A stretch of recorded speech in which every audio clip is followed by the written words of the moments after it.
ఓం నమో Bhagavati prayer అయిపోయిందిగా. అయిపోయిందండి. Okay. అయిపోయింది చేస్తున్నారు. ఓకే. ఓం నమో భగవతే రుద్రాయ. మనం 1వ అనువాకంలో 7వ మంత్రం వీలైతే ఇవాళ కంప్లీట్ చేద్దాము. ఇది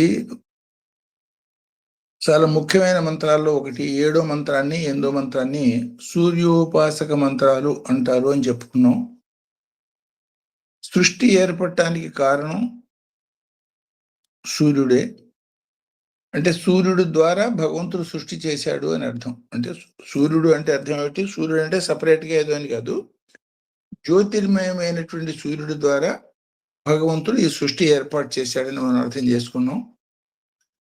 దానికే అగ్ని సోమాత్మకం జగత్ అని, నిప్పు నీళ్లు ఈ రెండిటి కలయిక మూలంగా సృష్టి ఏర్పడ్డది అనేది వేదం మనకి తెలిపినటువంటి విధానం. అంటే దీని యొక్క శాస్త్రీయతని అర్థం చేసుకునే దానికి ఇవేవో పుక్కిటి పురాణాలు కాదు, ఎవరు ఏదో తోచిన మంత్రాలు ఏదో చెప్పారు, ఏదో మనం రాసుకున్నాం, వాటిని చదువుకుంటున్నాం అనే భావన తెలిసి తెలియని వాళ్ళకి కొంతమందికి ఉంటుంది. అత్యంత నిగూఢమైనటువంటి శాస్త్రీయ సత్యాల్ని ఈ మాదిరిగా మనకి తెలిపారు వాళ్ళు. ఆ తెలపటంలో ఆ భాష కానీ, అందులో ఉన్నటువంటి లోతు కానీ, దాని యొక్క విస్తృతమైనటువంటి విశాల రకరకాల అర్థాలు కానీ మనకి తెలియకపోవటం మూలంగా వాటిని ఏదో మెకానికల్గా అనేస్తుండటం మూలంగా దానికి ఏదో చదువుకున్న వాళ్ళే, ఆయన ఏదో వేదం చదువుకుంటున్నాడు అట్లాంటి భావాలు మనకు కలిగి కొంత దాని మీద గౌరవం తగ్గినటువంటి స్థితి ప్రపంచంలో ఇవాళ మనం చూస్తున్నాం. పురాణాల్లో వాటిల్లోనూ మనం కథలు వింటూ ఉంటాం. హిరణ్యకశిపుడని, హిరణ్యాక్షుడని, తారకాసురుడని రకరకాల రాక్షసుల పేర్లు కూడా మనం వింటాం. రావణాసురుడని వీళ్ళ పేర్లు మనం వింటాం. కానీ వాళ్ళందరూ కూడా వేద విద్యను అభ్యసించిన వాళ్ళే, మహానుభావులు, చాలా గొప్ప శక్తి గల వాళ్ళు. ఎంతో శక్తితో అఖండమైనటువంటి యోగ విద్యని సాధించి ఉన్నతమైనటువంటి శిఖరాలకి పోయి కూడా ఆ మనస్సుని పూర్తిగా స్థిరీకరించుకోలేకపోవటం మూలంగా పతనమైన వాళ్ళ ఉదాహరణలుగా వాళ్ళని మనం చూస్తాం. అంటే ఒకప్పుడు ఉన్నటువంటి కలియుగంలో ఉన్నటువంటి స్థితికి, ఆ పూర్వపు యుగాల్లో ఉన్నటువంటి స్థితికి తేడా ఎంత స్పష్టంగా మనకు అర్థమవుతుందో చూడండి. రాక్షసుడు కూడా అబద్ధం చెప్పేదానికి ఇష్టపడేవాడు కాదు. ఈ కథలు కూడా మనం ఎన్నో కథలుగా చెప్పుకున్న ఆ కథల్ని మనం ఇప్పుడు ఎనలైజ్ చేయం. అదేదో కథలే చిన్నపిల్లలకి చెప్పే కథలాగా భావిస్తాం. అవి చిన్నపిల్లలకి చెప్పే కథ కాదు. చిన్నతనంలో కథల రూపంలో నేర్చుకున్న విషయాల్ని పెద్దయినాక జీవితానికి అనుసంధానం చేసుకుని తద్వారా ఏ పురోగతి మార్గంలో మనం ప్రయాణించాలి, ఎట్లా ప్రయాణించటం మూలంగా మనలో ఉన్నటువంటి అహంకారం శమిసిపోతుంది, లేదు ఎంత చదువుకున్నా, ఎంత గొప్ప యోగ విద్యలు అభ్యసించినా, సాక్షాత్తు భగవంతుడితో సమానమైన స్థితికి పోయినా కూడా అహంకార నాశనం కాకపోయేటట్టయితే యోగ విద్య ఫలించదు, భగవంతుడితో ఐక్యం కాలేము అన్న వివరం మనకి తెలిసే దానికోసం చెప్పిన కథలే గాని భగవంతుడి యొక్క గొప్పతనాన్ని, ఈ రాక్షసుల యొక్క దుర్మార్గాన్ని చెప్పేదానికి చెప్పినవి కాదవి. అవి మనకి పాఠాలుగా వాళ్ళ జీవితాలు నేర్పించి తెలియపరుస్తున్నారు. రావణాసురుడు చాలా గొప్ప మంత్రవేత్త, అఖండమైనటువంటి యోగ విద్యా పారంగతుడు. అయినా సరే ఆ కామం అనే ఒక లక్షణం చేత పతనమైపోయినాడు. అహంకారము, కామము, నేను చెప్పింది వినాలే తప్ప నేను ఎవడు చెప్పింది వినను, ఈ మూర్ఖమైనటువంటి భావంతో పతనమైపోయినాడు. సో ఇట్లాగే హిరణ్యాక్షుడు, హిరణ్యకశిపుడు. హిరణ్యాక్షుడు అనేవాడు రావణాసురుడు కన్నా కూడా కోట్ల రెట్లు బలం కలిసే వ్యక్తి. అంత బలమైనటువంటి వ్యక్తి, అంత యోగ సాధకుడు కేవలం అహంకారంతో విష్ణుమూర్తి ఎవడు, నన్నేం చేస్తా, నేనే విష్ణుమూర్తిని చంపుతాను అంటే, ఇవాళ విద్య తక్కువ కావటం చేత మన ఆలోచన శక్తి చాలా క్షీణించిపోవటం మూలంగాను ఆ వివరాలు మనం అర్థం చేసుకోలేకపోతున్నాం.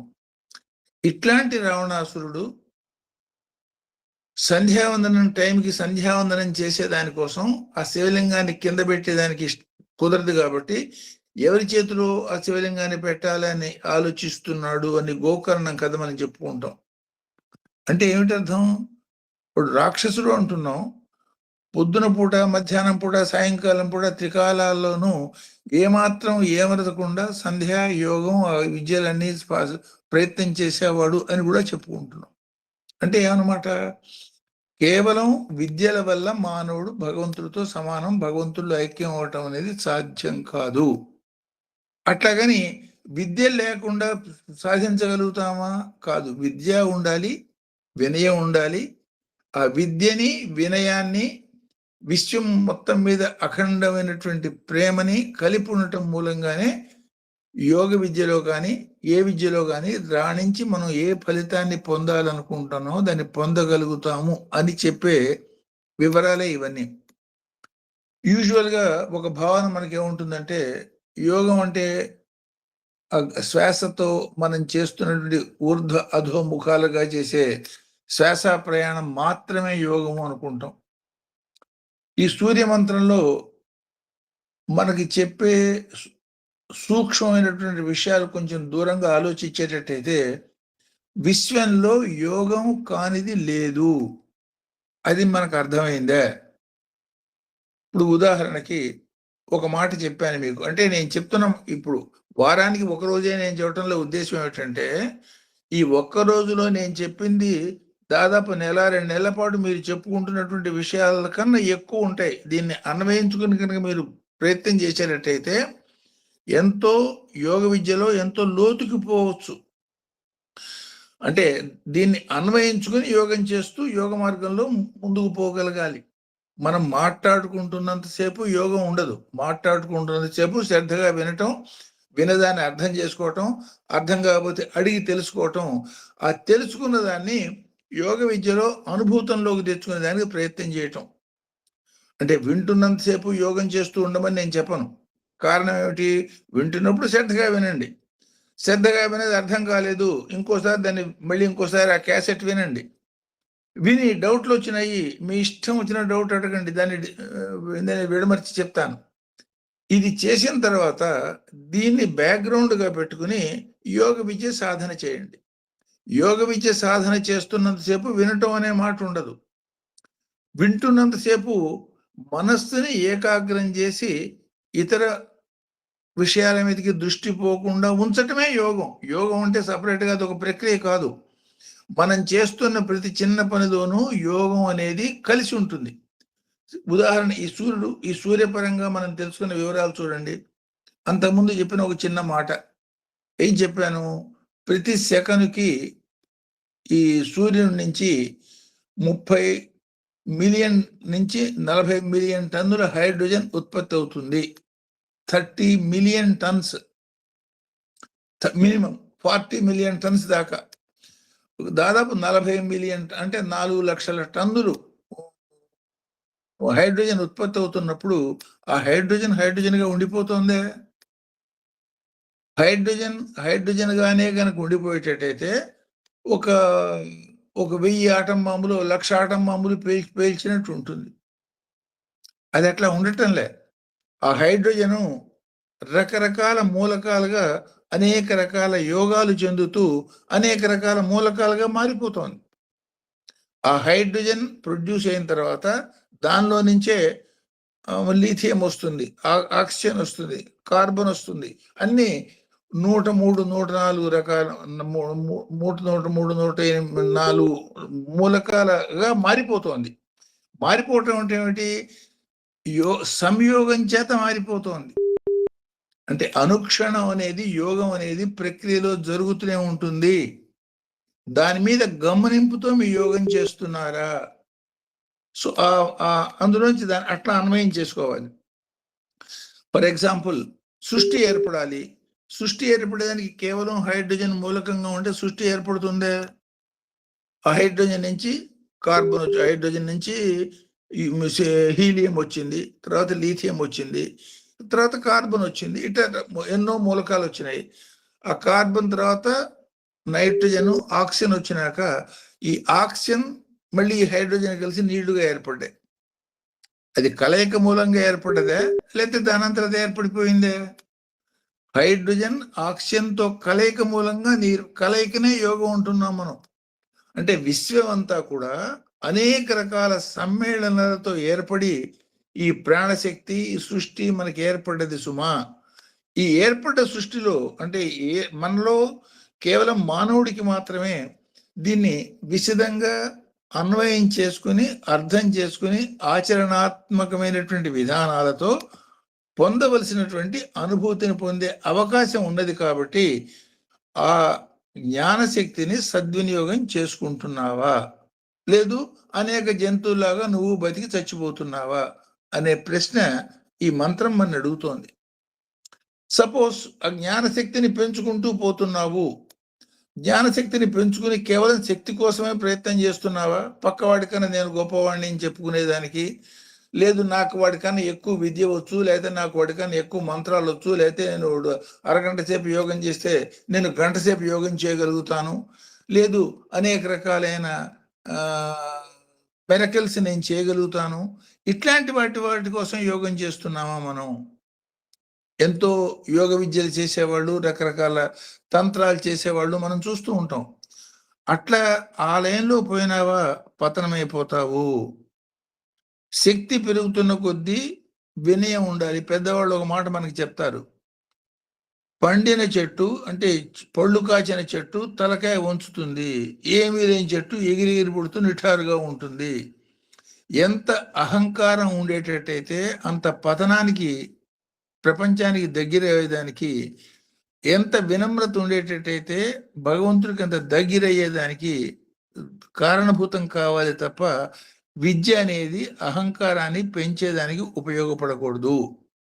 విద్య ప్లస్ అహంకారం పతనము, విద్య ప్లస్ వినయం యోగము అనే మాటని ఇండైరెక్ట్ గా ఈ మంత్రం మనకి చెప్తుంది. అందుకనే విద్య దదాతి వినయం, వినయం దదాతి పాత్రత, పాత్రత దదాతి దానం, దానేన పుణ్యం, పుణ్యేన యోగం, యోగేన భగవంతుడి యొక్క అనుగ్రహం.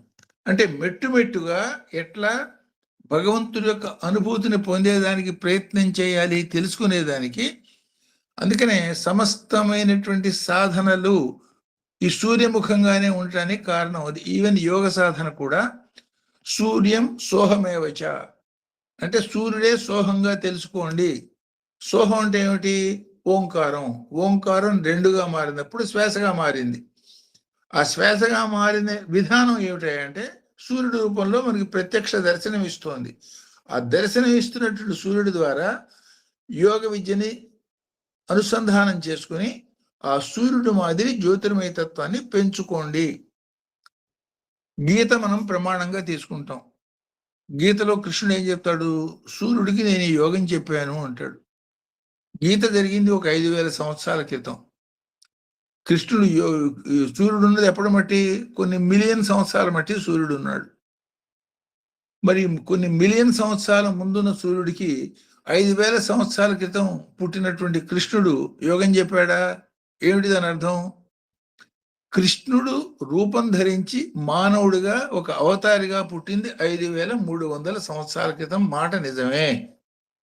కానీ కృష్ణతత్వం అనేది అనాది. దానికి కృష్ణతత్వం అనండి, రామతత్వం అనండి, ఇది కృష్ణ కర్షతీతి కృష్ణ, విశ్వం మొత్తాన్ని తన వైపు ఆకర్షించే పరమ ఆకర్షణ శక్తే కృష్ణుడు. విశ్వం మొత్తాన్ని తన వైపు ఆకర్షించేది ఏంటి? అదే భగవంతుడి యొక్క శక్తి. దాన్నే భ్రమణం అన్నాం. విశ్వం మొత్తాన్ని తన వైపు ఆకర్షిస్తాడు కాబట్టి, ఆ లక్షణాలున్న పిల్లవాడు పుట్టాడు కాబట్టి ఆ గర్గ మహర్షి ఆ పిల్లవాడికి కృష్ణ అనే పేరు పెట్టాడు. రాముడు పుట్టాడు.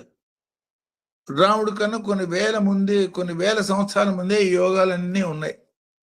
ఆ పుట్టిన రాముడు ఓహో విశ్వం మొత్తాన్ని ఈయన రమింపజేస్తున్నాడు, తన వైపు ఆకర్షించేటట్టుగా చేస్తున్నాడు అన్న లక్షణం గమనించినటువంటి వశిష్ఠ మహర్షి ఆయనకి రాముడు అని పేరు పెట్టాడు.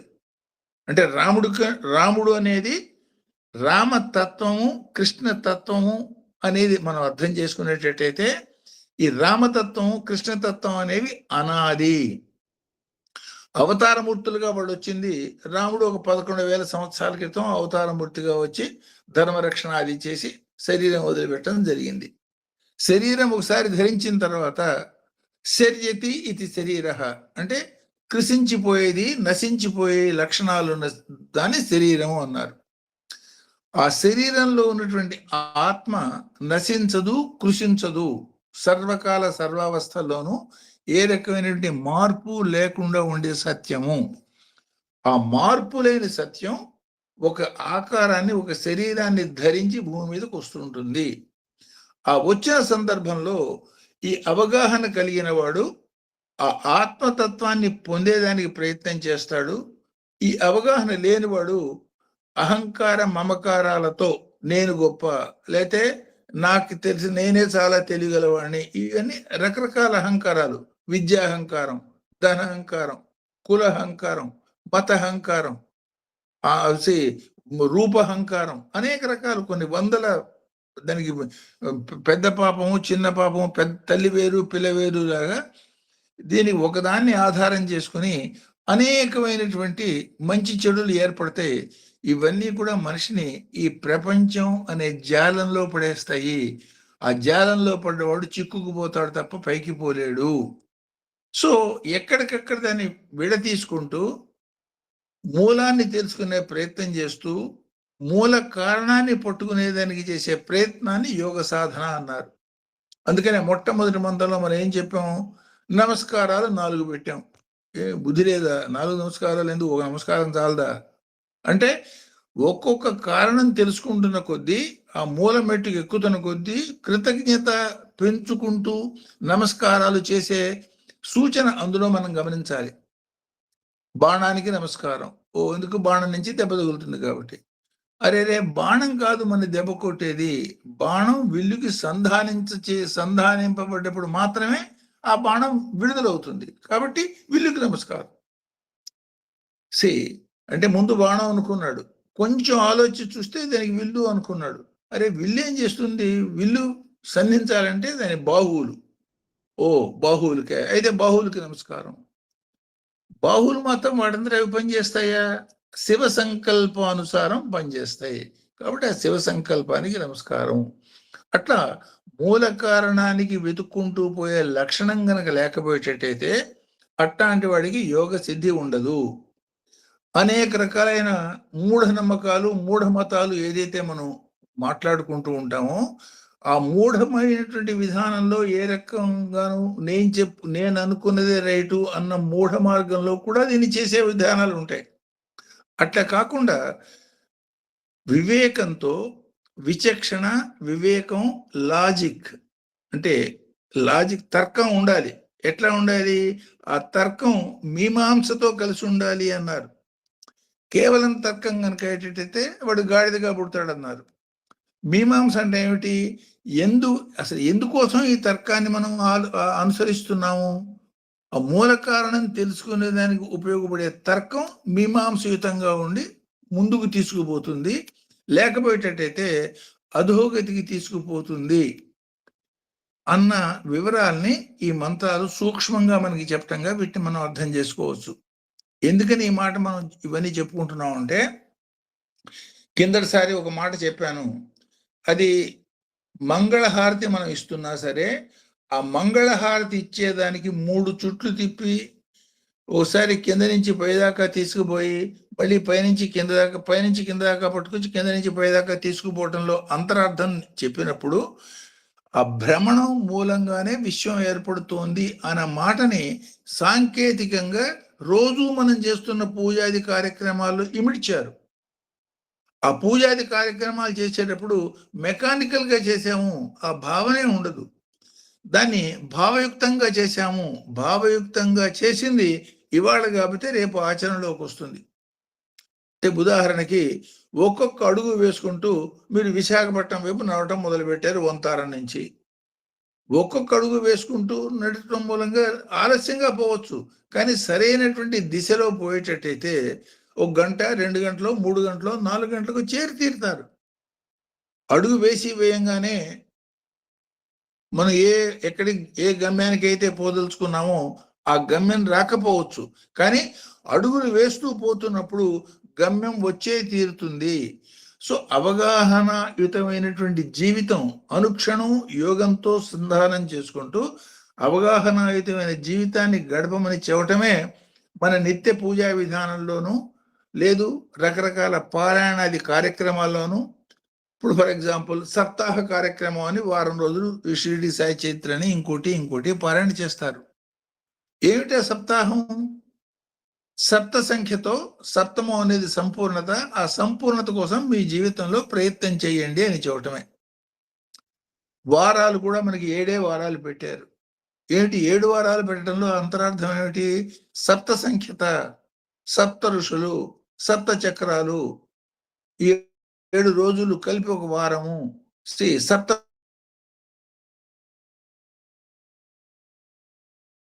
కులపర్వతాలు. అంటే ఈ విధి విధానం ఎట్లా ఉండేది అనేది ఈ సూర్యపరమైనటువంటి మంత్రంగానే ఒక సంఘటన మీకు చెప్తాను, దాన్ని బట్టి మీకు అర్థమవుతుంది. మనమంతా సూర్యుడిని చూస్తున్నాం.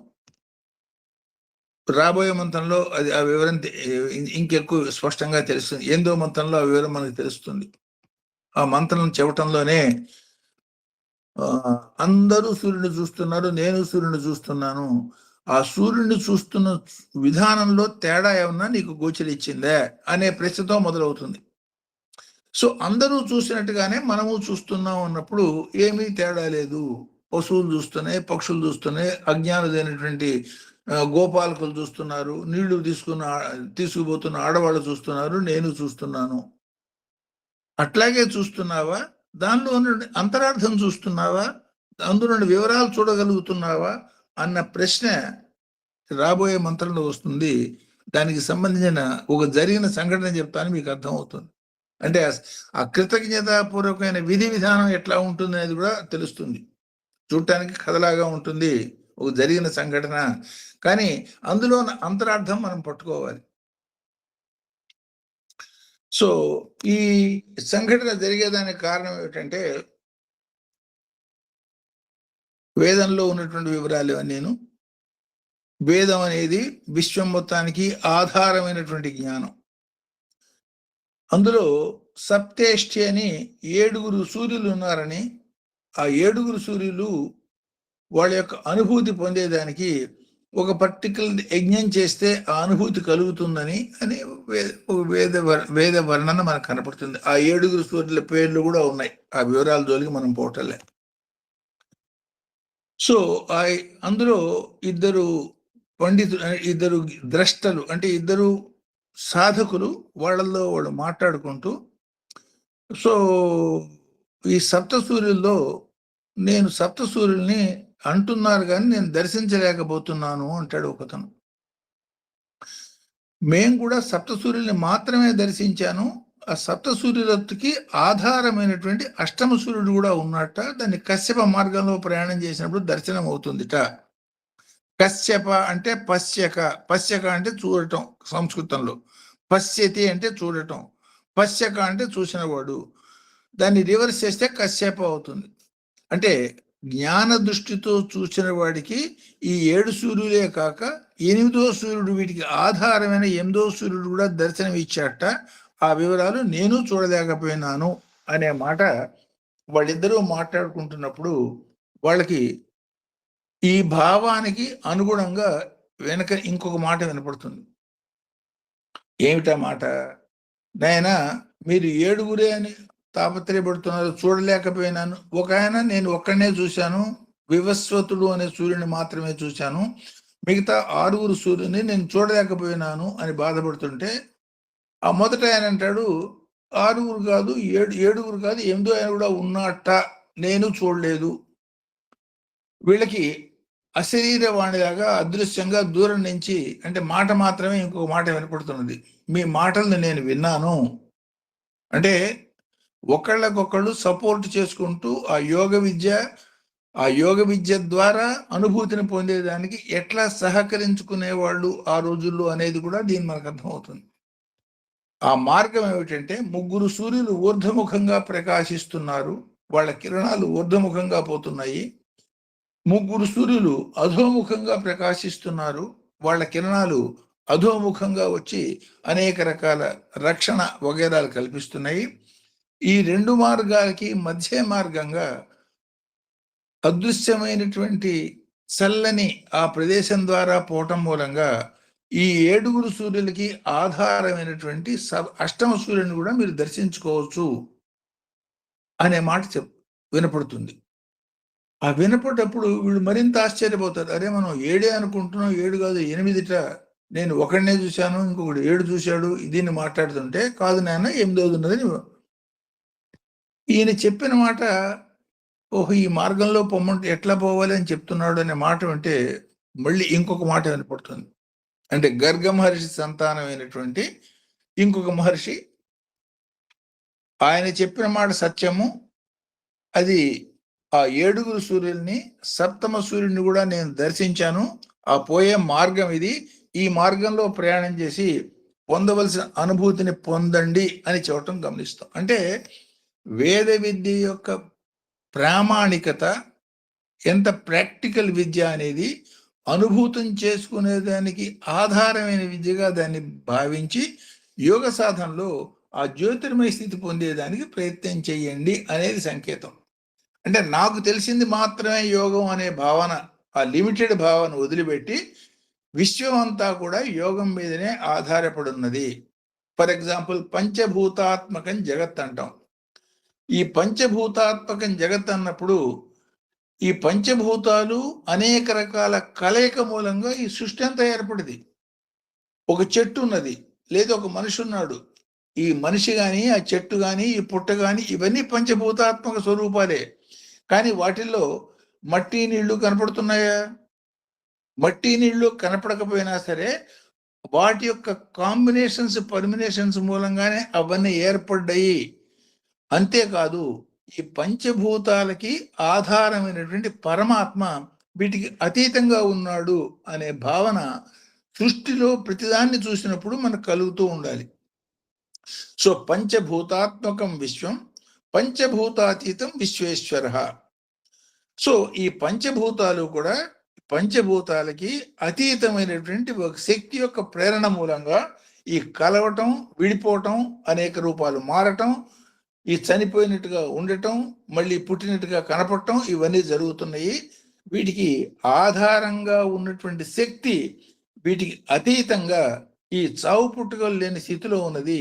దాని లక్ష్యంగా ఆ గమ్యం వైపు నేను ప్రయాణం చేసి ఆ అనుభూతి పొందాలి, దానికోసం నేను యోగం చేస్తున్నాను అనే దృఢమైనటువంటి నిశ్చయంతో చేసిన వాడికి మాత్రమే సాధనలో వాడు పొందవలసిన స్థితి పొందుతాడు.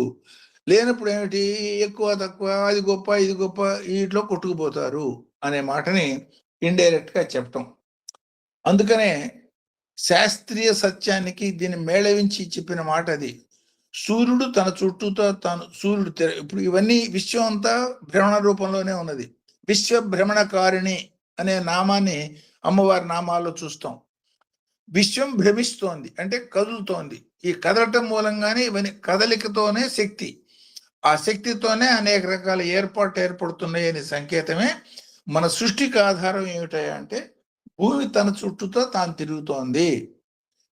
భూమి తన చుట్టూతో తాను తిరుగుతున్నప్పుడు ఏం ఏర్పడుతుంది అంటే, పాత రోజుల్లో పెద్దవాళ్ళకి, వయసు అయిపోయిన వాళ్ళకి తెలుస్తుంది. చిన్నప్పుడు ఇవాళ రేపు అట్లాంటి దీపావళిలో అట్లాంటి ఆటలు ఎవరు ఆటలేదు, కానీ పాత రోజుల్లో పువ్వుల పటాన్ని ఒకటి చేసి దాన్ని రకరకాల మెటీరియల్ వేసి దాన్ని మధ్యలో తాడు కట్టి తిప్పుతూ ఉంటే అందులోంచి పూలుగా నిప్పురవ్వలు రాలుతూ ఉండేవి. ఆ అంటే దాన్ని తిరుగుతున్నంతసేపే రాలుతాయి. గట్టిగా మనిషి కూర్చుని తిప్పాలి, చేతులతో తిప్పుతూ ఉండేవాళ్ళు, తిప్పితే ఒక రాలుతూ ఉండేవి. అట్లా తన చుట్టూతో తాను తిరగటం మూలంగా ఈ అనంతమైనటువంటి జ్యోతిర్మయ శక్తి కణాలు కణాలుగా రాలిన జ్యోతిర్మయ శక్తి యొక్క రూపాలే ఈ విశ్వము. ఆగస్టు ఈ నెలలోనే 12వ తారీఖు సూర్యగ్రహణం వచ్చింది. అమెరికన్స్ కెనడియన్స్ ఒక ఎక్స్పెరిమెంట్ చేశారు. చాలా దగ్గరగా పోయి ఆ సూర్యగ్రహణాన్ని క్లోజ్గా పరీక్షించినప్పుడు దానికి అడ్డంగా ఒక డిస్క్, ఆ డిస్క్ నుంచి ఈ ఇందాక నేను చెప్పినటువంటి నిప్పురవలు రాలుతున్నట్టుగా ఉన్నటువంటి అఖండమైనటువంటి ఆనందమయ దృశ్యాన్ని వాళ్ళు చూడగలిగారు. అంటే తన చుట్టూతా భూమి, తాను జ్యోతిర్మయమైనటువంటి భూమి మనకి మట్టిగా కనపడుతున్నది. జ్యోతిర్మయమైనటువంటి భూమి తన చుట్టూతా తాను తిరగటం మూలంగా సప్తధాతువులతో కూడినటువంటి శరీరాన్ని మనం ఏర్పాటు చేసుకుంటున్నాం. మనం ఎట్లా ఏర్పాటు చేసుకుంటున్నామో ఎవరికి తగ్గ విధానంగా ఒక సింహం శరీరం ఏర్పడాలంటే అది కలెక్ట్ చేసుకున్న సప్తధాతువులు పెట్టి దానికి సింహం యొక్క శరీరం వస్తుంది. మనకి మానవుడి యొక్క శరీరం వస్తుంది. ఇంకో దానికి ఒక కీటకం యొక్క శరీరం వస్తుంది. ఇంకో దానికి ఇంకో రకమైన శరీరం వస్తుంది. అంటే ఈ శరీరాలన్నీ కూడా ఈ భూభ్రమణం మూలంగా ఏర్పడుతున్నటువంటి సప్తధాతువుల యొక్క కలయిక మూలంగా ఏర్పడ్డాయి.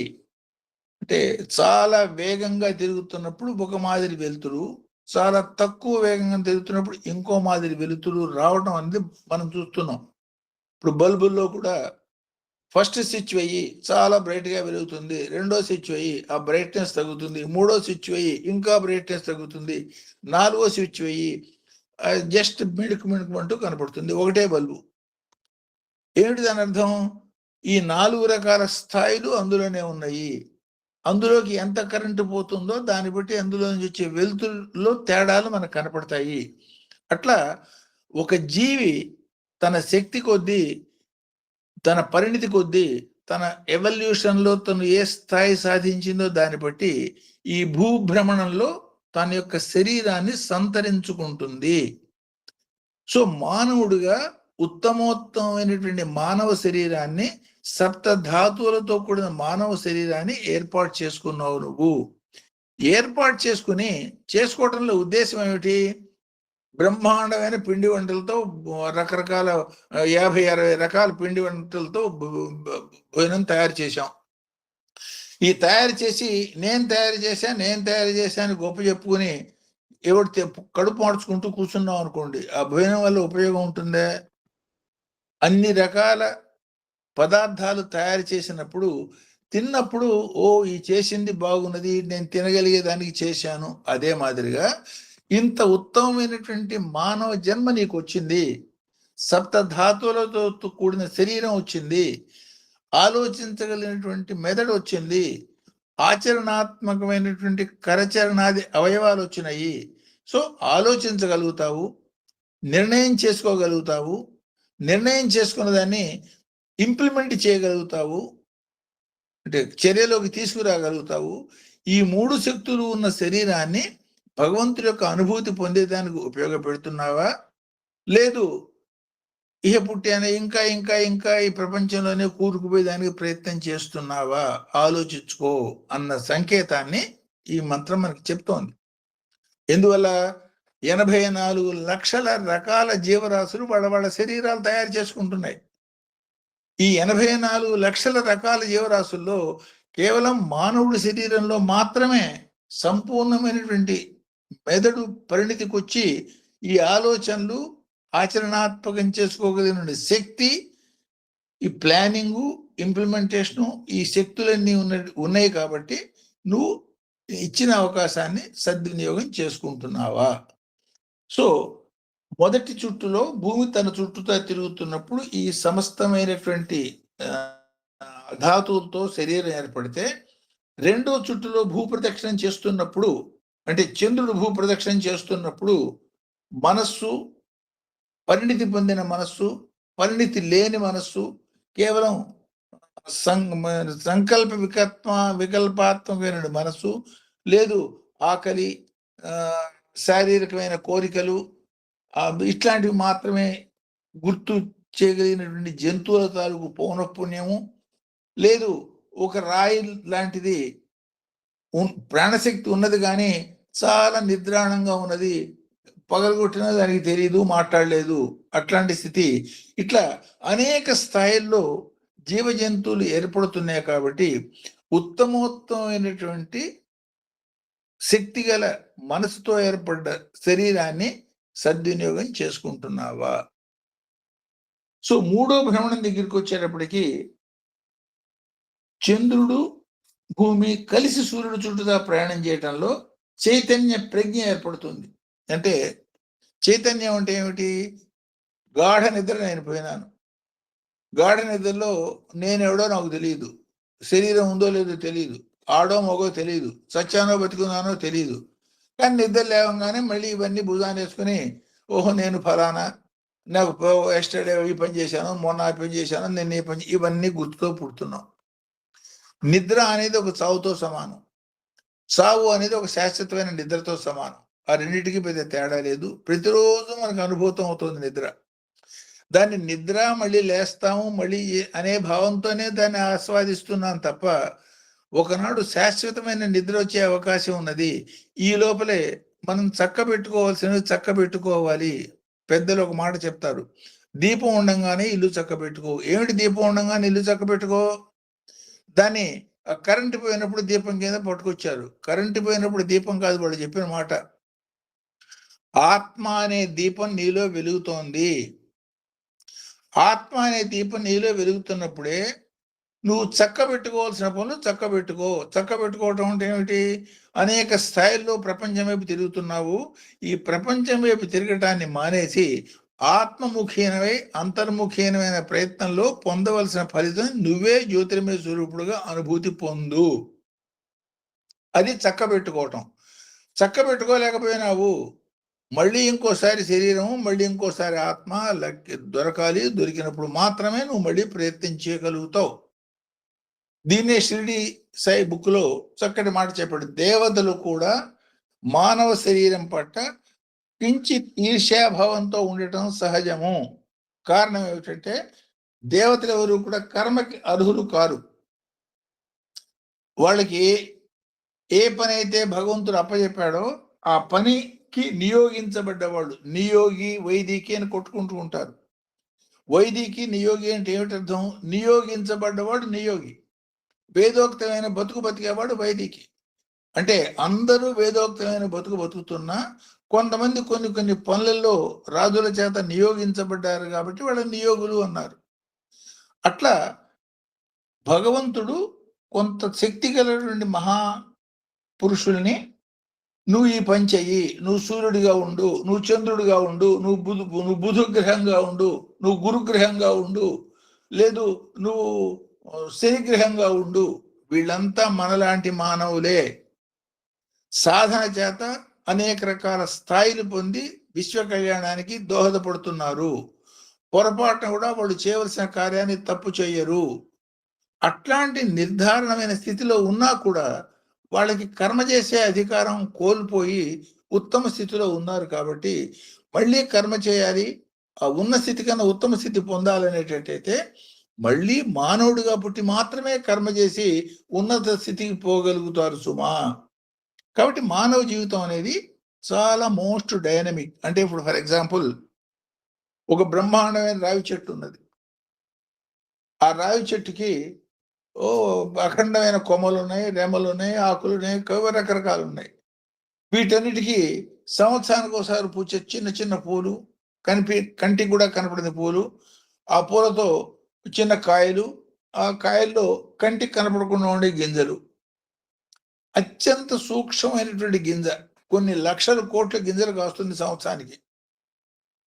ఆ గింజకున్న శక్తి ఏమిటి? మొలకెత్తితే మళ్ళీ ఇంత పెద్ద రావి చెట్టు అందులోంచి పుడుతుంది.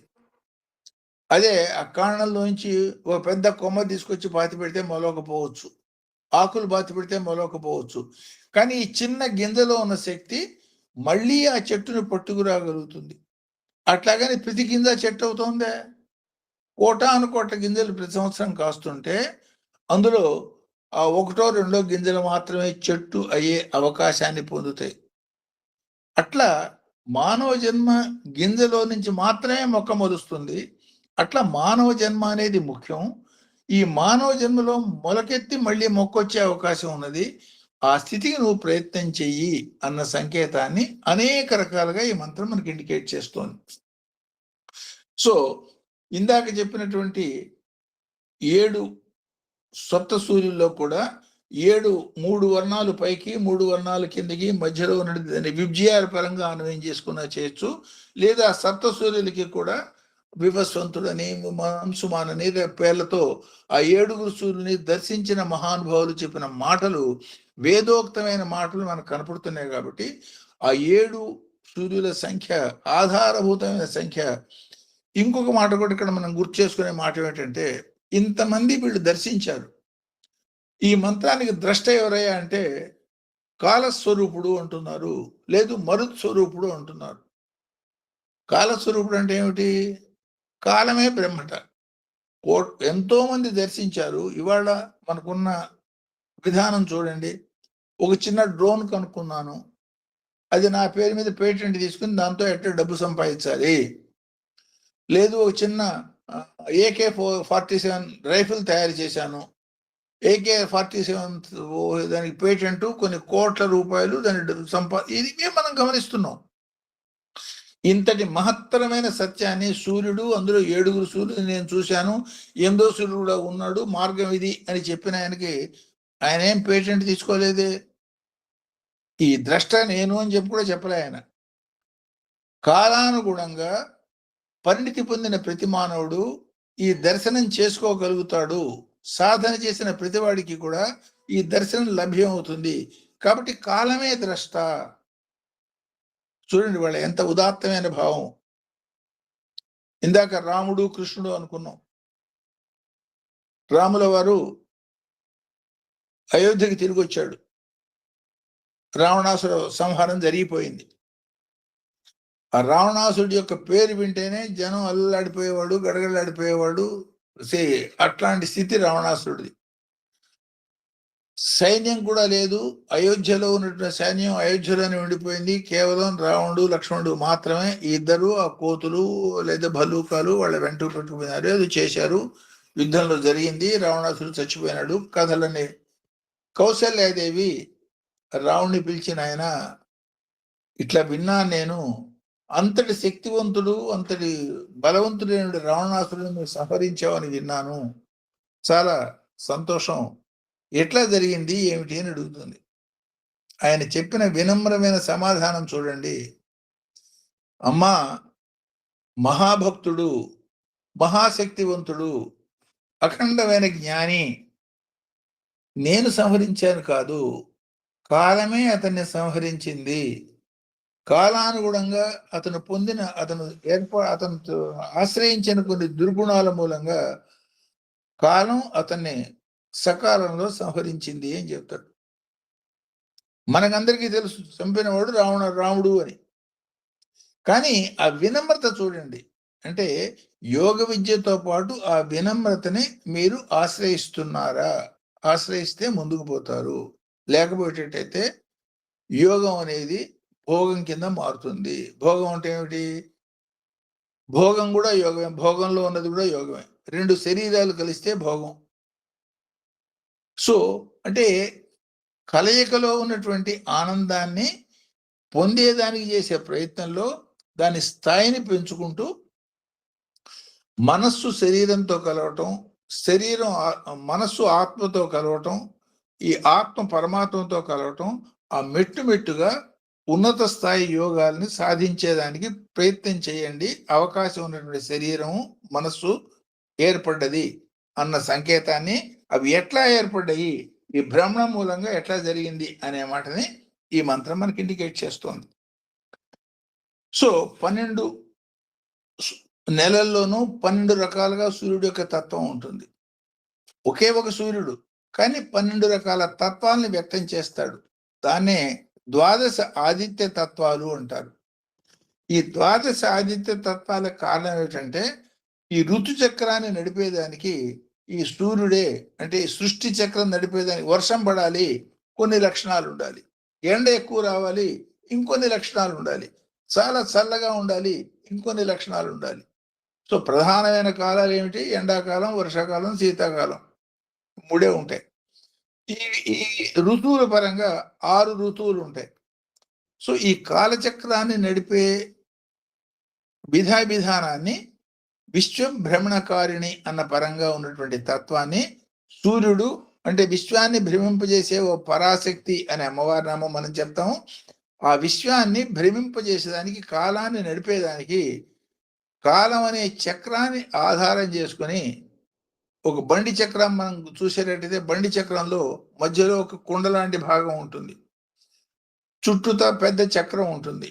ఆ చక్రానికి మధ్యలో ఉన్న కుండకి ఆకులు లాంటి కనెక్షన్ ఉంటుంది. ఈ కనెక్షన్ మూలంగా అంత పెద్ద చక్రము ఈ సెంటర్ పాయింట్ మీద ఆధారపడి కదులుతూ ఉంటుంది.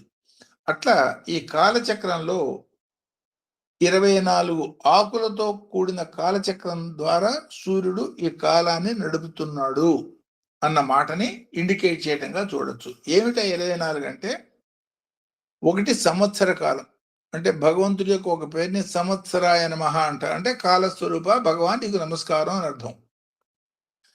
సంవత్సరం 2 అయినాలు, ఉత్తరాయణము దక్షిణాయనము, అంటే 1 + 2 3. 6 ఋతువులు. ఈ 6 ఋతువుల్ని వసంత, గ్రీష్మ, వర్ష, ఇప్పుడు వర్ష ఋతువు వచ్చింది, శరద్ ఋతువు అంటాం, తర్వాత హేమంత ఋతువు అంటాం, తర్వాత చలికాలం శిశిర ఋతువు అంటాం. ఈ 6 ఋతువులు అంటే 1 + 2 + 6 9. తర్వాత 12 మాసాలు.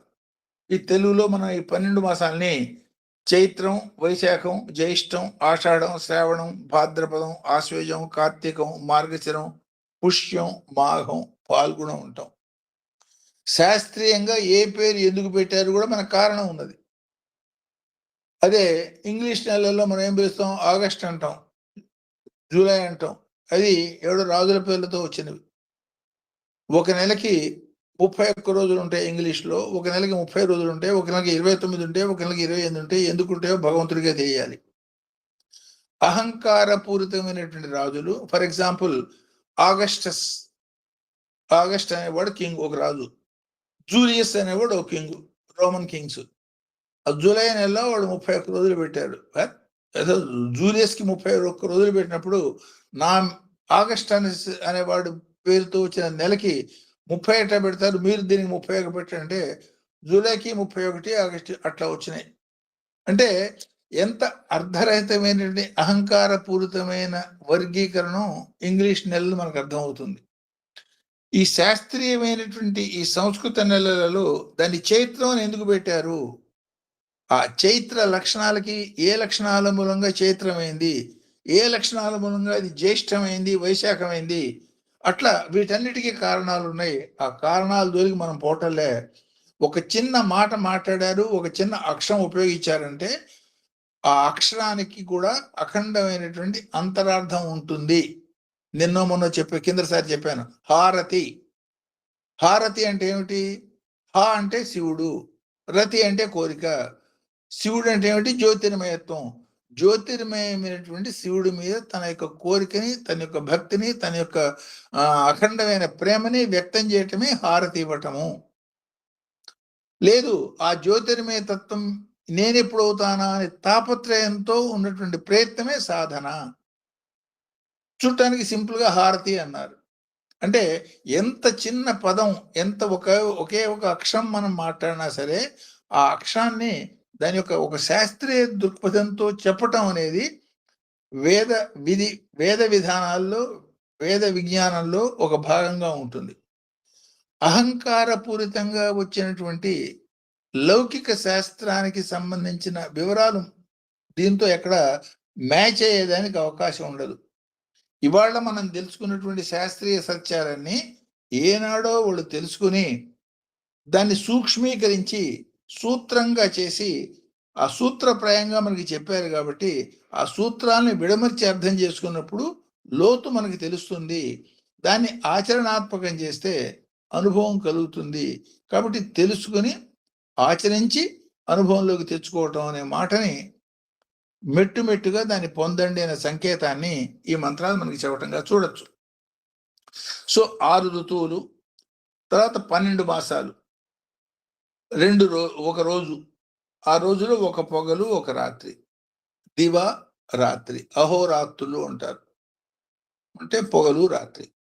సో ఈ మొత్తం కలుపుతుంటే 24 అవుతాయి. ఒక సంవత్సరం, 2 అయనాలు, 6 ఋతువులు, 12 మాసాలు, ఒక రోజు, ఒక పొగలు, ఒక రాత్రి కలిపి 24. ఈ 24 కూడా అందులో ఉన్నటువంటి బండి చక్రంలో ఉన్న ఆకుల్లాగా ఈ 24 అనే కాలచక్రాన్ని ఆధారం చేసుకుని సృష్టి నడుపుతున్నాడు భగవంతుడు సూర్యుడి ద్వారా అన్న సంకేతాన్ని ఈ మంత్రం మనకి. అది నీకు అర్థమైందే? సో 24 ఎందుకు పెట్టారు? 24 అంటే 2 + 4 6. 6 అంటే సాధన.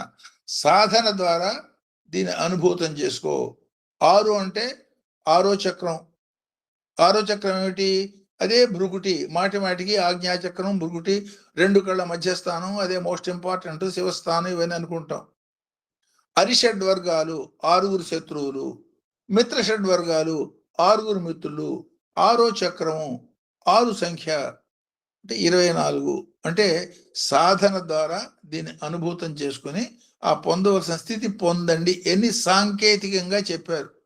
అంటే ఇప్పుడు ఉదాహరణకి మీరు ఒక జంక్షన్ దగ్గరికి వచ్చినాక ఎటు పోవాలో తెలియక నేను ఫలానా ఊరు పోవాలి, ఏ మార్గంలో పోవాలని ఎవరన్నా అడిగారు అనుకోండి, వాడు ఏం చేస్తాడు? నీకు 4-5 మార్గాల్లో ఒకవైపు వేలు చూపిస్తాడు.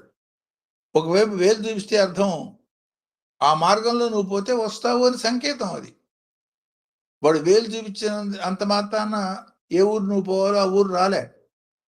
కానీ ఏ దిక్కులో అయితే వాడు వేలు చూపించాడో, వాడు కరెక్ట్గా చూపించిన దిక్కు ఏదైతే ఉందో ఆ దిక్కులో నువ్వు కొంత ప్రయాణం చేస్తే నువ్వు ఆ మార్గంలో నువ్వు పొందగలిసింది పొందుతావు. వేరే దిక్కులో పోయేటట్టయితే ఎన్ని మైళ్ళు పోయినా పొందలేవు అని మాట ఇండికేషన్. అట్లా ఈ శాస్త్రంలో మనకి చెప్పినవన్నీ కూడా సాంకేతికంగా ఉంటాయి. 6 అనగానే దానికి ఒక సంకేతం ఉంటుంది, 3 అనగానే ఇంకో సంకేతం ఉంటుంది. సో ఈ సంకేతాన్ని అర్థం చేసుకున్నవాడు ఆచరణలో పెట్టి దాని ఫలితాన్ని పొందొచ్చు. సంకేతమే నీకు అర్థం కాలేదు, ఆచరణ పెట్టే మాటే ఉండదు. ఆచరణ పెట్టే పద్ధతి లేనప్పుడు అనుభవంలోకి వచ్చే అవకాశమే ఉండదు. కాబట్టి అనుభవానికి ఆధారమైనటువంటి సాంకేతిక వివరాలన్నీ కూడా ఈ వేదాంగాది అనేక రహస్య గ్రంథాల్లో మనం తెలుసుకోవచ్చు. అందుకనే వీటిని రహస్య గ్రంథాలు. రహస్యం అంటే దాచిపెట్టమని కాదు అర్థం. తెలిసి తరిచి చూసిన వాడికి, దాని మీద ఆ విజ్ఞానం మీద మక్కువ ఉన్నవాడికి చెప్పండి. దాని మీద శ్రద్ధ లేని వాడికి చెప్తే, ఎప్పుడు ఒక ఎగ్జాంపుల్ చెప్తుంది, ఆకలి లేని వాడికి భోజనం పెడితే వాడు మొహం మీద ఉమ్మేస్తాడు. ఆకలి ఉన్న వాడికి పెడితే అది పరమాత్మ ఇచ్చింది అనే భావంతో కృతజ్ఞతాభావంగా దాన్ని ఆస్వాదిస్తాడు. సో ఆకలి లేని వాడికి అన్నం పెట్టడం అనేది ఎట్లా పొరపాటో, జ్ఞానం మీద ఆకలి లేని వాడికి జ్ఞానాన్ని బోధించే ప్రయత్నం చేయటం అనేది కూడా ఒక బుద్ధి తక్కువ ప్రయత్నం అనేది నా ఉద్దేశం. అయినా ఇవాళ రేపు చేస్తూ ఉంటారు, అది వేరే విషయం, దాని గురించి నేను మాట్లాడటం లేదు. సో తీవ్రమైనటువంటి జిజ్ఞాస ఉన్నప్పుడు మాత్రమే బోధించే ఒక తత్వం ఉండేది. దానికి వెనకాల బ్యాక్గ్రౌండ్ ఏమిటంటే ఇది. సో తీవ్రమైన జిజ్ఞాస ఉండాలి, ఉన్నప్పుడు మాత్రమే ఆ జ్ఞానం మొలకెత్తే అవకాశం ఉంటుంది, అనుభవంలోకి వచ్చే అవకాశం ఉంటుంది. సో విన్నాము, మర్చిపోయినాము, ఓహో ఏదో కాలక్షేపం, గంట సేపు కూర్చున్నాం, ఏదో పనికిరాని మాటలు మాట్లాడుకునేది ఇవి విన్నాము, అట్లాంటి భావన కాకుండా ఇది ఆచరణాత్మకమైనటువంటి విజ్ఞానము. దీన్ని ఆచరించేటట్టయితే చాలా ఉన్నత స్థితి మనం పొందగలుగుతాము అన్న దృఢమైనటువంటి నమ్మకంతో ఆచరించి ఆ ఫలితాలు పొందండి అని ఈ మంత్రాలు మనకు సంకేతిస్తున్నాయి. సో ఈ 12 మాసాల్లోనూ సూర్యుడి యొక్క తేజస్సు 12 రకాలుగా ఉంటుంది. కాబట్టి ఒక్కొక్క సూర్యతత్వాన్ని ఒక్కొక్క జ్యోతిర్మయమైనటువంటి లింగం అనే భావంతో 12 జ్యోతిర్లింగాలు అని పేరు పెట్టారు. అంటే నిజంగా శివలింగాలు 12 అని కాదు, ప్రతి శివలింగము జ్యోతిర్మయమే. అందులో ప్రధానమైనటువంటి లింగాల్ని 12 జ్యోతిర్మయ లింగాలు. కాశీ కూడా ఒక జ్యోతిర్మయమైన లింగమే. అంటే ఆ శక్తివంతమైనటువంటి వాటికి దగ్గరలో ఉన్నప్పుడు, సపోజ్ చీకటిగా మనం పోతున్నాం, ఒక స్ట్రీట్ లైట్ వచ్చింది, మన జేబులో ఉన్న కాగితం చూడాలి, చీకట్లో మనం చూడలేము. స్ట్రీట్ లైట్ దగ్గర పోయినప్పుడు ఆ జేబులోంచి ఆ కాగితం తీసి డైరెక్షన్ మనం చూసేటట్టయితే మనకి తెలిసినట్టుగా ఈ జ్యోతిర్లింగాలు, ఈ 12 ప్రధానమైనటువంటి జ్యోతిర్మయమైనటువంటి స్థానాలు, లేదు ఇంకా విశేషమైన పుణ్యక్షేత్రాల యొక్క ప్రత్యేకత ఏమిటంటే, అట్లాంటి ప్రదేశాల్లో మన జ్ఞానం రోడ్డు మీద పోతున్నప్పుడు స్ట్రీట్ లైట్ కింద ఎక్కువ వెళ్తున్నట్టుగా అక్కడ ఎక్కువగా జ్యోతిర్మయత్వం ఉండే అవకాశం ఉంటుంది. కాబట్టి అక్కడ ఆ జ్ఞాన సన్నిధిలో మన మార్గాన్ని తెలుసుకొని మన ప్రయాణం మనమే చేయాలి. కాశీక్షేత్రం పోగానే పుణ్యం వచ్చింది, వీడు మోక్షం పొందాడు అని కాదు. కాశీక్షేత్రంలో నీకు అవకాశాలు ఎక్కువ ఉంటాయి, లేదు ఇంకొక పర్టికులర్ క్షేత్రంలో అవకాశాలు ఎక్కువ ఉంటాయి. ఆ అవకాశం వాడుకోని వాడికి కాశీక్షేత్రంలో కూడా మరి గంగా నదిలో కూడా చేపలే ఉంటాయి. గంగా నదిలో పుట్టిన చేపలన్నీ మోక్షం పొందినవి అని కాదు అర్థం. సో ఏ క్షేత్రంలో కన్ను చూడగలుగుతుంది, చచ్చిపోయిన వాళ్ళు కూడా ఒక కన్ను ఉంటుంది. మరి ఆ కన్ను చూడగలుగుతుందే, దాని వెనకాల ఆత్మ ఉంటే చూడగలుగుతుంది. ఆత్మ ఉన్నది, కన్ను లేకుండా చూడగలుగుతుందే. సో కన్ను ఉండాలి, ఆత్మ ఉండాలి. కన్ను ఉండి ఆత్మ ఉన్నప్పుడు శరీరంలో కన్ను చూడగలిగినట్టుగానే మంచి క్షేత్రాల్లో, పుణ్యక్షేత్రాల్లో దాని వివరం మనకు తెలుసుకుని మన సాధన మూలంగా తొందరగా దాన్ని పొందగలుగుతాము అన్న సంకేతంగా దీన్ని అర్థం చేసుకోవచ్చు. సో కెమిస్ట్రీ ఎక్స్పెరిమెంట్స్ మనం చేసేటప్పుడు కెటలిస్ట్ అంటాం. కెటలిస్ట్ ఏం చేస్తుంది? ఆ పని తొందరగా పూర్తి చేసేదానికి సానుకూలతని ఏర్పరుస్తుంది. కానీ కెటలిస్టే పని చేస్తుందే, కెటలిస్ట్ మూలంగా కాదు, కెటలిస్ట్ వల్ల పని తొందరగా పూర్తయింది. కెటలిస్ట్ లేకపోతే చాలా ప్రయత్నపూర్వకంగా చేయాల్సిన పని తేలిగ్గా అయ్యేటట్టుగా చేసినట్టుగానే ఆ కెటలిస్ట్ లాగా ఈ పుణ్యక్షేత్రాలు, ఈ ఉత్తమమైనటువంటి దర్శనాలు, ఈ సత్సంగాలు, ఇట్లాంటి కార్యక్రమాలను ఉపయోగిస్తే కాబట్టి ఈ కెటలిస్టే యోగం అనుకోకూడదు. దీన్ని ఆధారం చేసుకుని యోగ సాధనలో మనం పొందవలసినవి పొందాలి అనేది అందులో సంకేతము. సో ఈ 12 మాసాల్లోనూ మన సంస్కృతంలోను తెలుగులోను చెప్పే మాసాలు, for example middle of January నుంతో మిడిల్ ఆఫ్ మార్చిలో మొదలయ్యి మిడిల్ ఆఫ్ మే దాకా వచ్చే 2 నెలలని వసంత ఋతువు అంటాం. ఆ పర్టికులర్ టైంలో చైత్రమాసం, వైశాఖ మాసం వస్తాయి. ఆ టైంలో ఆ సూర్యుడు యొక్క పేరు ఈశ్వర ధాత. ఆ సూర్యకిరణాల సంఖ్య 700 నుంచి 800 కిరణాలు మాత్రమే కనపడుతూ ఉంటాయి. అట్లా ఈ కిరణాల సంఖ్య పెరగటము, తగ్గటము, వేరు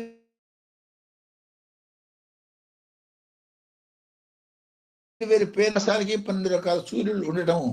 ఈ 6 ఋతువుల్లోనూ ఆ సూర్యుడి యొక్క వర్ణం, ఒక సందర్భంలో నలుపు వర్ణం, బంగారు వర్ణం, తెలుపు వర్ణం, తెలుపు పసుపు, రాగి వర్ణం, కాషాయ వర్ణం, ఇట్లాంటి వర్ణాలు. వర్ణం అంటే శక్తి. ఏ శక్తిని మనం పెంపొందించుకోవాలి, ఎట్లాంటి శక్తులు, వర్ణాలు మనం పెంపొందించుకోవటం మూలంగా జ్యోతిర్మయమైనటువంటి జ్యోతిర్మయత్వం అంటే ఆ జ్యోతిర్మయ స్థితి మనకి లభ్యమవుతుంది అన్న వివరాల్ని ఈ మంత్రం మనకి ఇండికేట్ చేస్తోంది అన్నగా అర్థం చేసుకోవచ్చు. సో ఇక్కడ ఆపుతాను దీన్ని. సో హయగ్రీవ, నీలగిరివ ఈ తత్వాలు ఏమిటి, ఈ సూర్య ఆరాధనలో వాటిని ఎట్లా పొందాలి, ఆ వివరాల్ని నెక్స్ట్ శనివారం కలుసుకున్నప్పుడు మనం చెప్పుకుందాం. ఈ చెప్పుకున్న వాటిల్లో ఏదైనా సందేహాలు ఉన్నా, లేదు ఇతరమైనటువంటి డౌట్స్ ఏదన్నా ఉన్నా అది అడిగితే దోస్ పాయింట్స్ విల్ డిస్కస్. అందరికీ నమస్కారం. శాస్త్రి గారు, ఒక డౌట్ అండి. ఏంటంటే మీరు విద్య, వినయం అనేది ఒక వరుస క్రమం చెప్పారు. ఆ తర్వాత క్రమం ఒకసారి చెప్పండి శాస్త్రి గారు. విద్య మూలంగా వినయం రావాలన్నమాట. వినయం మూలంగా పాత్రత అంటే ఏమిటి? అర్హత. సపోజ్ ఒక డాక్టర్గా వైద్యం చేయాలి. డాక్టర్గా వైద్యం అంటే ముందు విద్య నేర్చుకోవాలి. ఆ విద్య నేర్చుకున్నప్పుడు అహంకారపూరితమైన డాక్టర్ అయినా అనుకోండి, వాడి వల్ల డిగ్రీ వచ్చినా వాడు చేసే వైద్యం మనకి పెద్దగా ఉపయోగపడదు. అంటే విద్య మూలంగా కలిగిన వినయం మనిషిలో పాత్రత అంటే అర్హతని పెంచాలి. పాత్రత అంటాదని. అపాత్రదానం చేయొద్దు అనే మాట వినుంటారు మీరు. విన్నాం కూడా. శాస్త్రి. అపాత్రత అంటే ఏమిటి? వాడికి అర్హత లేదు. అర్హత లేని వాడు డబ్బులు ఇస్తే తాగి తగలేస్తాడు. వాడు ఎందుకు డబ్బులు ఇస్తావు? నువ్వు దానం అనుకుంటున్నావు. వాడు దాన్ని తగలేసి వాడు చెడిపోయేదాన్ని నువ్వు కారణం అవుతున్నావు. కాబట్టి అపాత్రుడికి దానం చేయమోక. పాత్రుడు అంటే ఏమిటి? అర్హత ఉన్నవాడు. వాడికి ₹1 ఇస్తే ఆ రూపాయి తీసుకుని ఆ కుటుంబాన్ని పోషిస్తాడో, లేకపోతే ఏదైనా సేవా కార్యం చేస్తాడో, మంచి కార్యం చేస్తాడో, వాడి పాత్రత. సో ఇది అపాత్రత. సో విద్య మూలంగా వినయం కలగాలి. వినయం మూలంగా పాత్రత పెరగాలి. సపోజ్ మనకి విద్య మూలంగా అహంకారం వచ్చింది అనుకోండి, ఎక్కడో తేడా కొట్టింది. రావణాసుడు కన్నా గొప్ప విద్యావంతుడు లేడు. 64 విద్యలు ఆస్వాదం చేశాడు.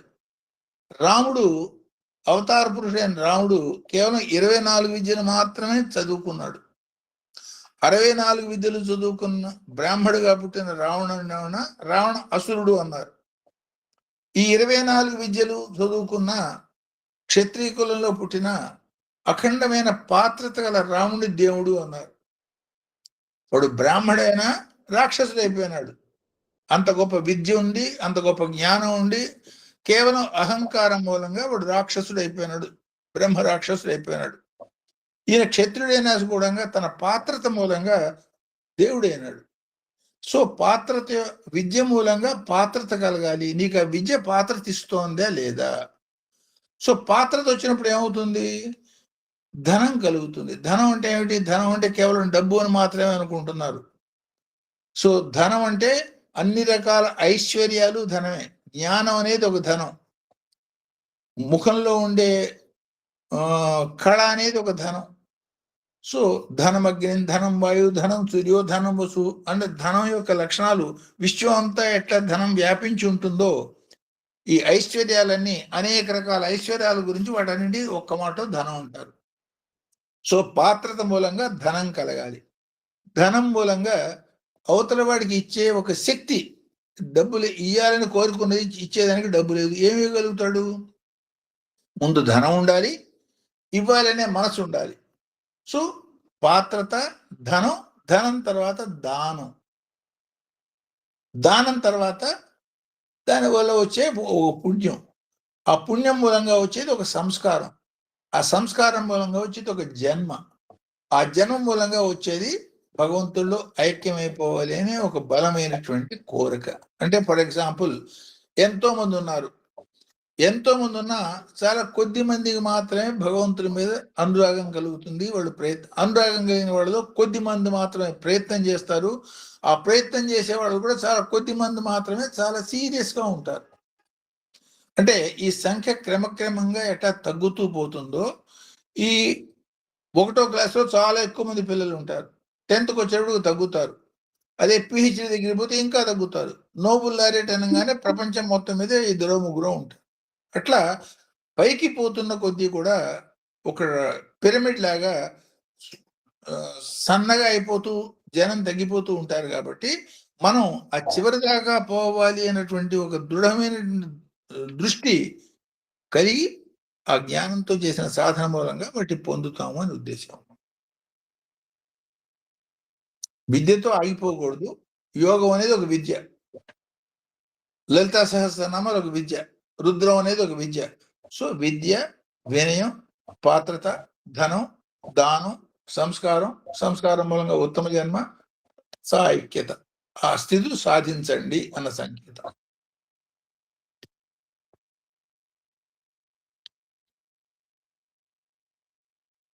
ఇంకేమైనా క్వశ్చన్స్ ఉన్నాయా? నమస్కారం శాస్త్రి గారు. నమస్కారం.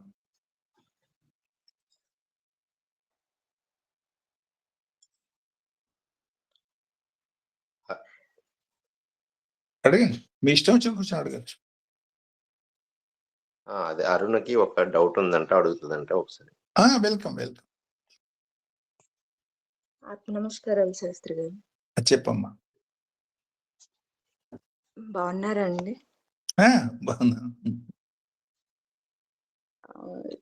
శ్రీ రుద్రం, యోగం, విద్య, ఈ 3 పదాలు అర్థం చెప్పగలరా అండి? అంటే అక్షరాలు విడదీసి చెప్తున్నారు కదా. చెప్తా. అంటే నువ్వు చెప్పిన మాట, ఆ ఒక్క మాటకి చెప్పేదానికి ఒక 10 సంవత్సరాలు చెప్పొచ్చు, అంత ఉన్నది నువ్వు అడిగిన మాటల్లో. అంటే ఈ రోజు చాలా అంటే అదొకటి ప్లస్ 7వ మంత్రం ఒక్కసారి చదువుతారు శాస్త్రి గారు? అలాగే చెప్తాను. అంటే రుద్రం అనే మాటే, ఒక్క రుద్ర అనే మాటకి 300 డెఫినేషన్లు చెప్పాను. అంటే మొదట్లో చెప్పాను, అది గుర్తుపెట్టుకోవడం కష్టం. రోదతీతి ఇది రుద్ర. అంటే మనకి ఏడుపుకి కారణమైన వాడు రుద్రుడు. ఏడిపించేవాడు రుద్రుడికి ఎందుకు దండం పెట్టాలి అంటే, ఏడుపు అనేది, దుఃఖం అనేది ఎక్కడి నుంచి కలిగింది, దాని మూల కారణం ఏమిటి, ఆ మూల కారణాన్ని తెలుసుకుని దాన్ని నశింపజేసి ఆనందాన్ని కలిగించేవాడు రుద్రుడు అని అర్థం. విశ్వంలో ఎవరికైనా సరే ఆనందం కోసం ప్రయత్నం చేస్తారా చేయరా చెప్పు? ఆనందం నాకు ఇష్టం లేదు అనేవాడు ఎవడన్నా ఉంటాడా? చేస్తారు. ఎవడు ఉండడు. ఎవడు ఏ పని చేసినా, ఒక దొంగవాడు దొంగతనం చేసినా, ఒకడు పనికిరాని వాడు పనికిరాని పని చేసినా, ఒక మంచివాడు మంచి పని చేసినా, వాడి ఉద్దేశం ఏమిటంటే అందులో తనకు ఆనందం ఉన్నది అని చేస్తాడు. కాబట్టి ఆనంద మీద ధ్యాస అనేది ప్రతి జీవికి ఉండే తీరుతుంది. సో ఈ ఆనందం ఎక్కడుందో తెలియక కొట్టుకుంటూ ఉంటారు.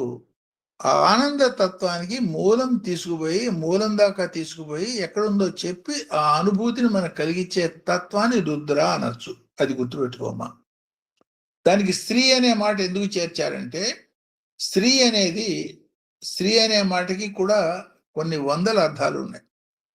విశ్వంలో ఉన్నటువంటి సమస్త సంతోషాలు, సుఖాలు, ఆనందాలు, ఐశ్వర్యాలు అన్ని కలిపి ఒక్క మాటలో చెబితే స్త్రీ అవుతుంది. దాని పక్కన సున్నా పెట్టామనుకో, స్త్రీం అన్నాం అనుకో, దాన్ని సున్నా అందు దాన్ని పూర్ణం అంటారు. స్త్రీం అనేది పూర్ణమైనటువంటి బీజాక్షం అవుతుంది. లలితా సహస్రనామాలు మీరు వినే ఉంటారు, చదువుతూ కూడా ఉండొచ్చు. అందులో మొట్టమొదటి 3 నామాలు ఒకసారి గుర్తు చేసుకోండి. శ్రీమాత, శ్రీ మహారాజ్ఞి, శ్రీమత్ సింహాసనేశ్వరి. అవునా కదా? విన్నావా మా పేర్లు? హలో, విన్నాను శాస్త్రి గారు. విన్నామండి. శ్రీమాత అనటంలోనే అంటే ఆ వేద విద్య, ఆ మహానుభావులు వాళ్ళ యొక్క అనుగ్రహం ఎట్లా ఉంటుందని చెప్పేదానికి ఆ పేర్లు చెప్పాను. శ్రీమాత, శ్రీ మహారాజ్ఞి, శ్రీమత్ సింహాసనేశ్వరి అనే మాట మనం మామూలుగా వినేటట్టయితే, శ్రీ మాత, శ్రీ మహారాజ్ఞి, శ్రీ మత్ సింహాసనేశ్వరి అనే మాట మనకు అనిపిస్తుంది. ఇందాక చెప్పిన మాట ఒకసారి స్త్రీకి గనక పక్కన పూర్ణం కలిగేటట్టయితే అఖండమైన బీజాక్షరం అవుతుంది అని చెప్పాను. శ్రీం అని చెప్పాలనేటట్టయితే దానికి ఒక అర్హత ఉండాలి, దానికి ఒక శక్తి ఉండాలి, దానికి ఒక ఉపదేశం ఉండాలి, దానికి ఇవన్నీ నేర్చుకోవాలి, చేయాలి. ప్రయత్నపూర్వకంగా కొన్నేళ్ళు పోయినా కానీ చేసేదానికి వీలుండదు. కానీ మనకి తెలియకుండానే మనకి ఆ బీజాక్షం పలికినటువంటి సంపూర్ణమైన ఫలితం వచ్చేదానికి వశిన్యాది వాగ్దేవతలు ఆ నామాల్ని కూర్చిన విధానం చూస్తే, శ్రీమాత అనటంలోనే స్త్రీం అనేది తెలియకుండానే మనం పలుకుతున్నాం. అవునా కదా? శ్రీమాత అనగానే శ్రీం అంటున్నామా లేదా? శ్రీం, శ్రీ మహారాజ్ఞి మళ్ళీ శ్రీం, శ్రీమత్ సింహాసనేశ్వరి మళ్ళీ శ్రీం. మనకి తెలియకుండానే మన చేత బీజాక్షం పలికిచ్చి, ఆ బీజాక్షం పలికిన శక్తిని మనకిచ్చే ఒక పెక్యులర్ విధి విధానాన్ని రహస్యంగా నిక్షిప్తం చేసి అందులో పెట్టారు. ఎందుకు ఈ మాట నేను చెప్పానంటే, లలితా సహస్రనామాలు అనేది కనీసం వేద విద్యలో భాగం కాకపోయినా వేదానికి తుల్యమైనటువంటి నామాలతో కూడిన విద్య. సో నామాలతో కూడిన విద్యలోనే ఇన్ని రహస్యమైన శక్తులు వాళ్ళు నిక్షిప్తం చేసినప్పుడు, ఈ నామాలకి ఆధారమైనటువంటి వేదంలో, రుద్రంలో ఎన్ని రకాల శక్తులు నిక్షిప్తం చేసి ఉంటారు ఆలోచించండి. మనకి తెలియకుండానే శ్రీమని పలికి ఆ శక్తిని మనం పొందుతున్నాం. శ్రీమాత, శ్రీ మహారాజ్ఞి, శ్రీమత్ సింహాసనేశ్వరి అంటాం.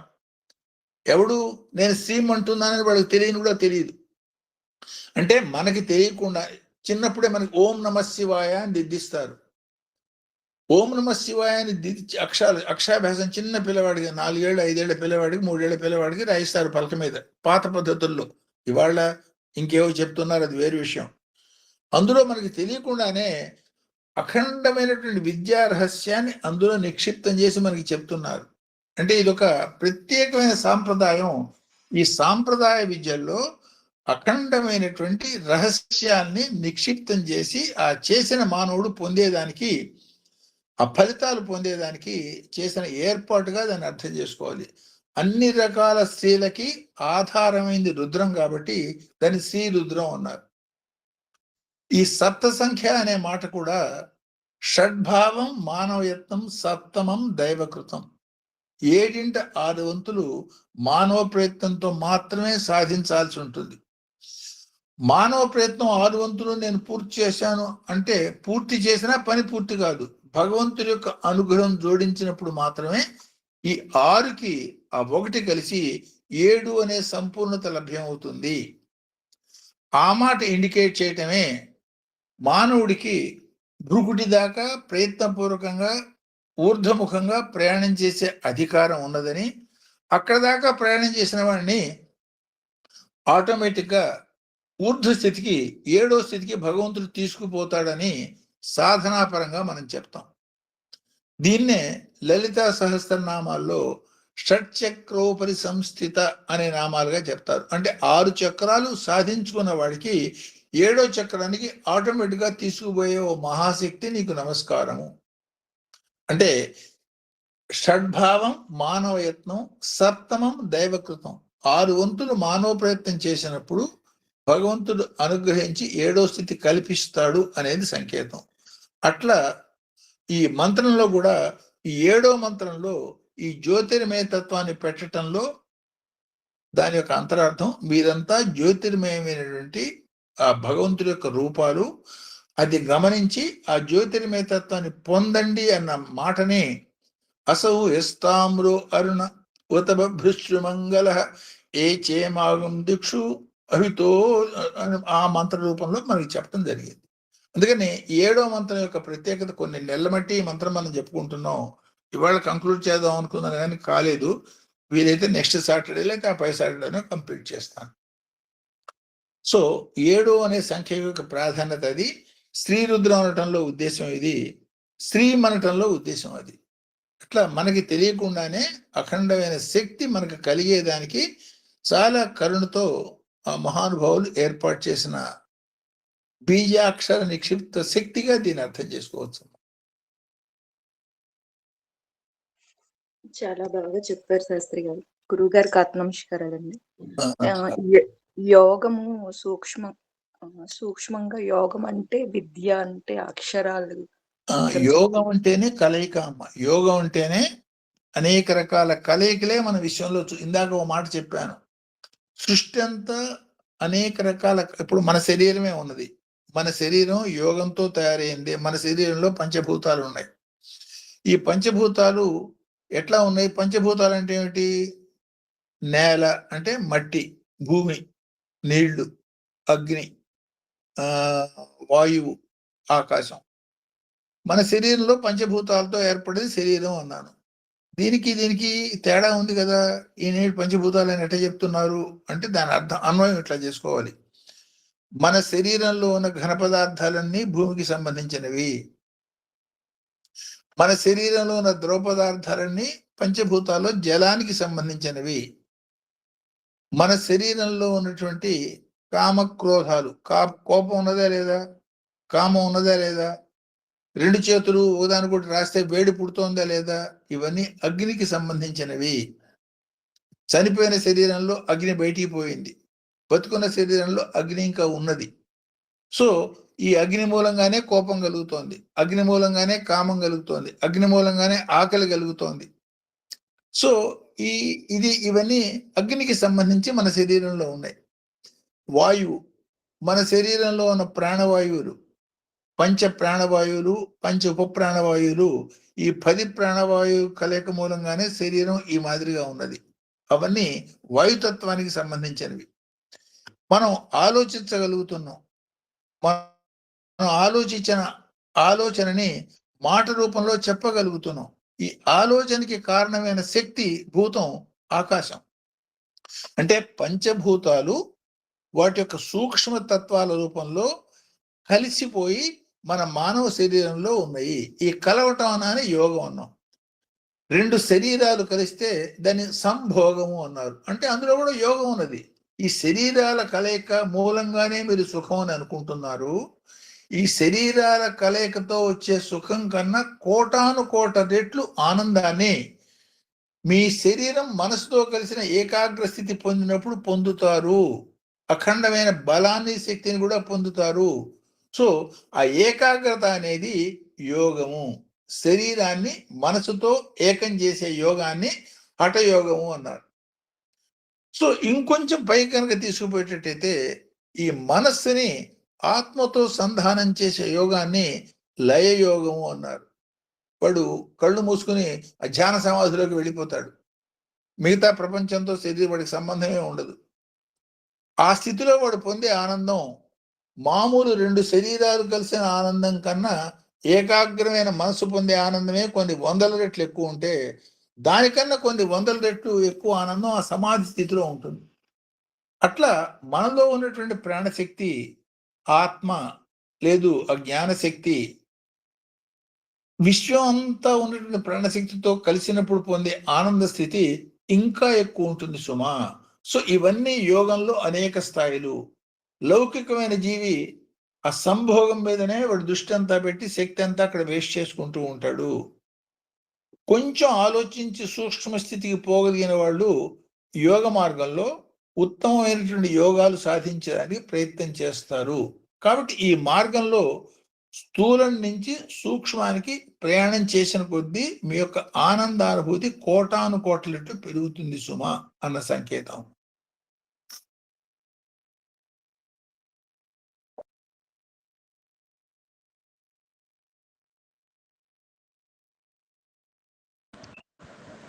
శాస్త్రి గారికి నమస్కారం. చాలా చాలా రహస్యాలు ఈ రుద్రం ద్వారా మేము తెలుసుకున్నాము. అది మీ ద్వారా కూడా తెలుసుకున్నాము. చాలా సంతోషం ఉంది. చాలా బాగా చెప్తున్నారు. సో ఇంకేమైనా క్వశ్చన్స్ ఉన్నాయా? ఇక్కడ కంక్లూడ్ చేద్దామా? విద్య సూక్ష్మం, విద్య అక్షరాన్ని అర్థం చెప్తారా? విద్ అంటేనే జ్ఞానం. విద్ అనే పదంలో నుంచి వచ్చిందే వేదము. విద్ అంటే జ్ఞానం. ఆ జ్ఞానం రెండు రకాలుగా ఉంటుంది. ఒకటి ప్రపంచపరమైన జ్ఞానం, ఇంకోటి ప్రపంచ అతీతమైన జ్ఞానం. ప్రపంచపరమైన జ్ఞానం అంటే ఏమిటి? నీళ్లు వేడిగా ఉన్నాయి, మనం చేత్తో ముట్టుకుంటే తెలుస్తుంది. అంటే చర్మానికి స్పర్శ జ్ఞానం ఉంది కాబట్టి నీళ్లు వేడిగా ఉన్నాయా లేదా చల్లగా ఉన్నాయా అనేది ముట్టుకుంటే మనకి తెలుస్తుంది. లేదు ఇది మంచి సువాసన వస్తుందా దుర్వాసన వస్తుందా అనేది ముక్కుతో వాసన చూస్తే మనకి తెలుస్తుంది. ఇది లౌకికమైన జ్ఞానానికి సంబంధించింది. లౌకికమైన జ్ఞానానికి అతీతమైన జ్ఞానం ఉంటుంది. ఫర్ ఎగ్జాంపుల్, కంటితో చూసి పొడుగ్గా ఉన్నాడు పొట్టిగా ఉన్నాడు అని నేను చెప్పగలుగుతున్నాను. అది కంటికి సంబంధించిన జ్ఞానం. కన్ను చూడగలుగుతోందే? చచ్చిపోయిన వాళ్ళు కూడా కన్ను ఉన్నది, కానీ ఆ కన్ను ఎందుకు చూడలేకపోతోంది? ఆ కన్ను చూడలేకపోవడానికి కారణం అందులో ఉన్న ఆత్మ వెళ్ళిపోయింది. ఓహో, కన్ను చూసే ఒక పనిముట్టు మాత్రమే, కానీ కంటి ద్వారా చూస్తున్నది ఆత్మ. ఆత్మ ఏమిటో మనకు కనపట్టలేదు. దాన్ని అతీంద్రియ జ్ఞానం అంటారు. ఇంద్రియాలతో పొందే జ్ఞానము, ఇంద్రియాలకి అతీతమైన జ్ఞానము అని జ్ఞానంలో రెండు స్థాయిలు ఉన్నాయి. ఈ రెండు రకాల స్థాయిల జ్ఞానాన్ని విద్య అంటారు. విద్ అంటే జ్ఞానము, యా అంటే ఏది పొందే విధానం. విద్యని పొందే విధానాన్ని, జ్ఞానాన్ని పొందే విధానాన్ని విద్య అన్నారు. రుద్ర విద్య అన్నారు. అంటే రుద్రం ద్వారా పొందే జ్ఞానాన్ని రుద్ర విద్య మనకి తెలుపుతుంది. లలిత సహస్రనామ విద్య లేదు యోగ విద్య అంటే ఒక్కొక్క పర్టికులర్ విధానానికి కొన్ని చిన్న చిన్న మెలకువలు ఉంటాయి. ఫర్ ఎగ్జాంపుల్, కార్పెంటర్ చేసే పనికి కొన్ని మెలకువలు ఉంటాయి. అదే కుమ్మరివాడు చేసే పనికి ఇంకొన్ని మెలకువలు ఉంటాయి. ఒక్కొక్క పనికి సంబంధించిన మెలకువలు వాళ్ళ ద్వారా తెలుసుకుని ఆ మార్గంలో ప్రయాణం చేసేటట్టయితే మనకు కూడా ఆ అనుభూతం అవుతుంది. అట్లా అనేక రకాల విద్యలు, చతుషష్ఠి కళ 64 రకాల విద్యలు అని. ఈ 64 విద్యల యొక్క ప్రధానమైన ధ్యేయం ఏమిటంటే ఆ మూల విద్య తెలుసుకునే దానికి ఇవన్నీ ఉపకరణలు. అట్లా ఆ విద్యా రహస్యాన్ని తెలుసుకుని ఆ మూల విద్య కోసం ప్రయత్నం చేయటమే ప్రధానమైన విద్య.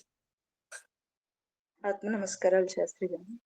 అందరికీ ఆత్మ నమస్కారాలు అండి. గురువు గారికి నమస్కారాలు అండి. అందరికీ నమస్కారం.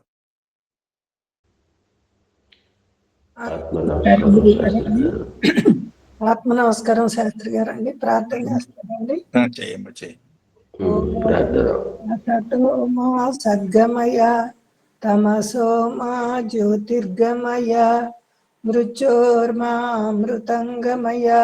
సర్వే జన సుఖినో భవంతు. లోకా సమస్త సుఖినో భవంతు. ఓం శాంతి శాంతి శాంతి. జై గురుదేవ్. అందరికీ ఆత్మ నమస్కారం అండి. జై గురుదేవ. జై గురు పరంపరకి జై. నమస్కారం గురువుగారు. అందరికీ ఆత్మ శాస్త్రి గారికి అందరికీ ఆత్మ నమస్కారం అండి. గురువు గారికి శాస్త్రి గారికి అందరికీ ఆత్మ నమస్కారం. అందరికీ ఆత్మ నమస్కారం అండి.